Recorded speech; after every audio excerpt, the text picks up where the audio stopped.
जय श्री कृष्ण। श्रीमद् भगवत गीता के 6ठे अध्याय का महात्म्य। श्री भगवान कहते हैं, सुमुखी, अब मैं 6ठे अध्याय का महात्म्य बतलाता हूँ, जिसे सुनने वाले मनुष्यों के लिए मुक्ति करतलगत हो जाती है।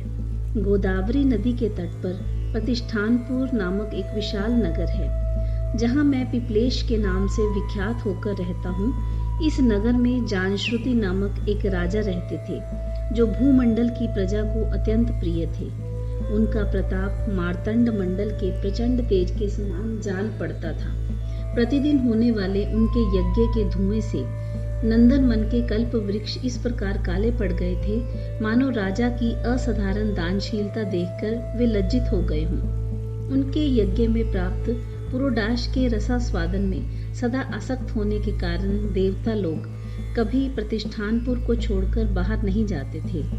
उनके दान के समय छोड़े हुए जल की धारा प्रताप रूपी तेज और यज्ञ के धूमों से पुष्ट होकर मेघ ठीक समय पर वर्षा करते थे। उस राजा के शासन काल में इतियों खेती में होने वाले 6 प्रकार के उपद्रवों के लिए कहीं थोड़ा भी स्थान नहीं मिलता था और अच्छी नीतियों का सर्वत्र प्रसार होता था। वे बावली, कुएं, पोखरे खुदवाने के बहाने मानो प्रतिदिन पृथ्वी के भीतर की निधियों का अवलोकन किया करते थे। एक समय राजा के दान, तप, यज्ञ, प्रजा पालन से संतुष्ट होकर स्वर्ग के देवता उन्हें वर देने के लिए आए। वे कमल नाल के समान उज्जवल हंसों का रूप धारण कर अपनी पांखें हिलाते हुए आकाश मार्ग से चलने लगे। बड़ी उतावली के साथ उड़ते हुए वे कभी हंस परस्पर बातचीत भी करते जाते थे। उनमें भद्राश्व आदि 2-3 हंस वेग से उड़कर आगे निकल गए। तब पीछे वाले हंसों ने आगे जाने वालों को संबोधित करते हुए कहा, अरे भाई भद्राश्व, तुम लोग वेग से चलकर आगे क्यों हो गए हो? यह मार्ग बड़ा दुर्गम है, इसमें हम सबको साथ मिलकर चलना चाहिए। क्या तुम्हें दिखाई नहीं देता? ये सामने ही पुण्य मूर्ति महाराजा जानश्रुति का तेजा पुंज अर्थात अत्यंत स्पष्ट रूप से प्रकाशमान हो रहा है। उस तेज से भस्म होने की आशंका है, अतः सावधान होकर चलना चाहिए। पीछे वाले हंसों के ये वचन सुनकर आगे वाले हंस हंस पड़े और उच्च स्वर से उनकी बातों की अवहेलना करते हुए बोले, अरे भाई, क्या इस राजा जानश्रुति का तेज ब्रह्मवादी महात्मा रैक्व के तेज से भी अधिक तीव्र है? हंसों की ये बातें सुनकर राजा जानश्रुति अपने ऊंचे महल की छत से उतर गए और सुखपूर्वक आसन पर विराजमान हो अपने सारथी को बुलाकर बोले, जाओ महात्मा रैकव को यहाँ ले आओ। राजा का यह अमृत के समान वचन सुनकर वह नामक सारथी प्रसन्नता प्रकट करता हुआ नगर से बाहर निकला। सबसे पहले उसने मुक्तिदायिनी काशीपुरी की यात्रा की, जहाँ जगत के स्वामी भगवान विश्वनाथ मनुष्यों को उपदेश दिया करते हैं। उसके बाद वह गया क्षेत्र में पहुंचा, जहाँ प्रफुल्ल नेत्रों वाले भगवान गदाधर संपूर्ण लोकों का उद्धार करने के लिए निवास करते थे। तदंतर नाना तीर्थों में भ्रमण करता हुआ सारथी पाप नाशिनी मथुरापुरी में गया। यह भगवान श्री कृष्ण का आदि स्थान है, जो परम महान एवं मोक्ष प्रदान करने वाला है। वेद और शास्त्रों में वह तीर्थ त्रिभुवनपति भगवान गोविंद के अवतार स्थान के नाम से प्रसिद्ध है। नाना देवता और ब्रह्मर्षि उसका सेवन करते हैं। मथुरा नगर कालिंदी के किनारे शोभा पाता है।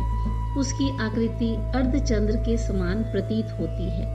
वह सब तीर्थों के निवास से परिपूर्ण है। परम आनंद प्रदान करने के कारण सुंदर प्रतीत होता है। गोवर्धन पर्वत के होने से मथुरा मंडल की शोभा और भी बढ़ गई है। वह पवित्र वृक्षों और लताओं से आवृत है। उसमें 12 वन हैं। वह परम पुण्य में तथा सबको विश्राम देने वाले श्रुतियों के सारभूत भगवान श्री कृष्ण की आधार भूमि है। तत्पश्चात मथुरा से पश्चिम और उत्तर दिशा की ओर बहुत दूर तक जाने पर सारथी को काश्मीर नगर दिखाई दिया, जहाँ शंख के समान उज्जवल गगनचुंबी महलों की पंक्तियां भगवान शंकर के अठास की भांति शोभा पाती हैं, जहाँ ब्राह्मणों के शास्त्रीय आलाप सुनकर मूक मनुष्य भी सुंदर वाणी और पदों का उच्चारण करते हुए देवता के समान हो जाते हैं, जहाँ निरंतर होने वाले यज्ञ धूम से व्याप्त होने के कारण आकाश मंडल मेघों से धुलते रहने पर भी अपनी कालिमा नहीं छोड़ता है। जहां उपाध्याय के पास आकर छात्र जन्मकालीन अभ्यास से ही संपूर्ण कलाएं स्वतः पढ़ लेते हैं, तथा जहां मणिकेश्वर नाम से प्रसिद्ध भगवान चंद्रशेखर देहधारियों को वरदान देने के लिए नित्य निवास करते हैं। कश्मीर के राजा माणिकेश ने दिग्विजय में समस्त राजाओं को जीतकर भगवान शिव का पूजन किया था, तभी से उनका नाम माणिकेश्वर हो गया था। उन्हीं के मंदिर के दरवाजे पर महात्मा रैक्व एक छोटी सी गाड़ी पर बैठे अपने अंगों को खुजलाते हुए वृक्ष की छाया का सेवन कर रहे थे। इसी अवस्था में सारथी ने उन्हें देखा। राजा के बताए हुए भिन्न भिन्न चिन्हों से उसने शीघ्र ही रैक्व को पहचान लिया और उनके चरणों में प्रणाम करके कहा, ब्राह्मण, आप किस स्थान पर रहते हैं? आपका पूरा नाम क्या है? आप तो सदा स्वच्छंद विचरने वाले हैं, फिर यहाँ किस लिए ठहरे हैं? इस समय आपका क्या करने का विचार है? सारथी के ये वचन सुनकर परम आनंद में निमग्न महात्मा रैक्व ने कुछ सोचकर उससे कहा, यद्यपि हम पूर्ण काम हैं, हमें किसी वस्तु की आवश्यकता नहीं है, तथापि कोई भी हमारी मनोवृत्ति के अनुसार परिचर्या कर सकता है। रैक्व के हार्दिक अभिप्राय को आदर पूर्वक ग्रहण करके सारथी धीरे से राजा के पास चल दिया। वहां पहुंचकर राजा को प्रणाम करके उसने हाथ जोड़कर सारा समाचार निवेदन किया। उस समय स्वामी के दर्शन से उसके मन में बड़ी प्रसन्नता हुई। सारथी के वचन सुनकर राजा के नेत्र आश्चर्य से चकित हो उठे।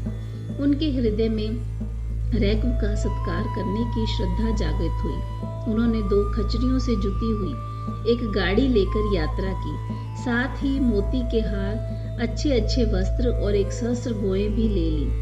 कश्मीर मंडल में महात्मा रैक्व जहाँ रहते थे, उस स्थान पर पहुंचकर राजा ने सारी वस्तुएं उनके आगे निवेदन कर दी और पृथ्वी पर पड़कर साष्टांग प्रणाम किया।